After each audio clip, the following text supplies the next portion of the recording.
સુરતમાં ફરી એક માસૂમ બાળકનું અપહરણ થયું હતું, જેમાં ભંગાર વીણતા ઈસમે 5 વર્ષના બાળકનું અપહરણ કર્યું હતું. જોકે અમદાવાદ રેલવે પોલીસે અપહરણ કરતા અને દબોચી બાળકને મુક્ત કરાવ્યો હતો.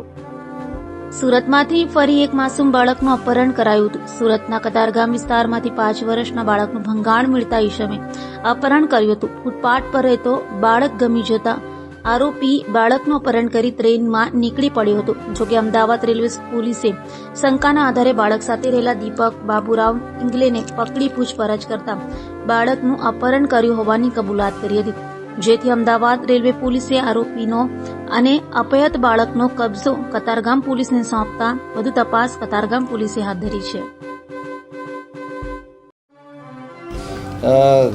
તારીખ 7/7/2024ના રોજ એટલે કે રથયાત્રાના દિવસે કતારગામ પોલીસ સ્ટેશનમાં ભારતીય ન્યાય સંહિતાની કલમ 137(2) મુજબ એટલે કે કિડનેપિંગની એક ફરિયાદ દાખલ કરવામાં આવેલી હતી.